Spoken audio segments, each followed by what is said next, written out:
Hey, what's going on guys, Sluice here, and today I'm going to be showing you my new AMD custom build gaming PC. I've been looking to upgrade from my PS3 for like the longest time now, and I was finally able to put all the parts together and build this awesome machine.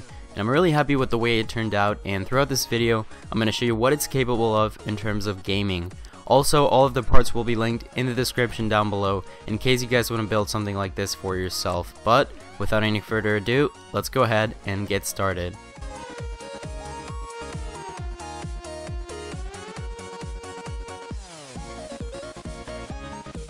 So first and foremost, the case that I'm using is the deep cool TESSERACT model with the side windowed panel. Not only is this a really affordable chassis, but also a very compact package that won't take up a lot of space on your desk. The case has full support for Mini ATX, Micro ATX, and Mini ITX motherboards, 2 pre-installed blue LED fans, a dust filter in the top panel, as well as USB 3.0 compatibility. And I have really enjoyed using it, and I think it looks super sexy with those LEDs, so I would definitely recommend it, especially if you're on a budget.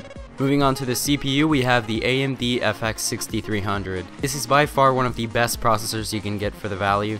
The FX 6300 gets you a lot of performance at a very low price tag of only $100. So for this price you get a 6-core CPU clocked in at 3.5 GHz, which is also overclockable to 5 GHz. It has an average CPU score of 6,661, which is also comparable to the Intel Core i5 3750K, which costs almost twice as much, so it's a really great processor for the price. And for gaming at 1080p, this CPU hits the nail right on the head. I mean, it definitely won't be bottlenecking your GPU anytime soon, and as you can tell, it's able to handle really demanding games like Far Cry 3 without any issues whatsoever. So it's up to you whether you prefer Intel or AMD, but if you are a fan of AMD, it's really hard not to go with this one.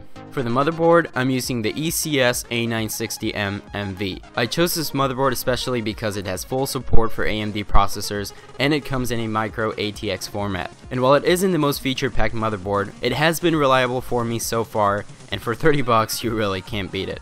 In the storage and memory department, I chose to go with a 1TB Western Digital CAVIAR Blue hard drive and 8 GB of RAM. Having 1TB of storage is very important if you want to download a lot of games from Steam, but you could also go with an SSD if you prefer speed. And the CAVIAR Blue has a lot of features, including 3rd generation SATA interface with 6 GB per second transfer rate, plus rock solid performance, and runs really cool and quiet.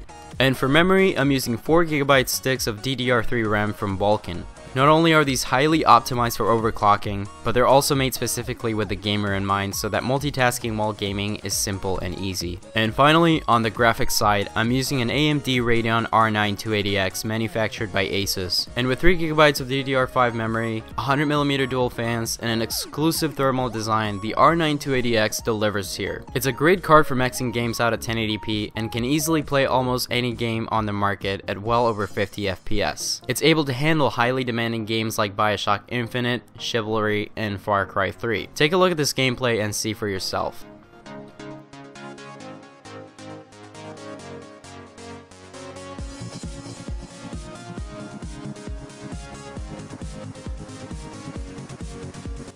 Overall, the AMD R9 280X is a solid performer and considered a high-end graphics card. And while it isn't cheap, definitely take a look at it if you're considering building your own PC. So this build is definitely aimed towards someone who is not a casual gamer and to someone who cares about resolution, FPS, and things like that. If you're not this kind of person, I would suggest spending a little bit less money, as this computer was a little bit pricey and it did cost over $700. However, if you do want a lot of power for gaming and editing, and you have the budget to do so, then this is the right build for you. Check out the description down below if you want to learn more about all the parts that I mentioned in this video, and if you have any questions or concerns, leave those in the comment section down below as well. Thank you guys so much for watching, I hope you enjoyed, and as always, I will see you guys on the next one.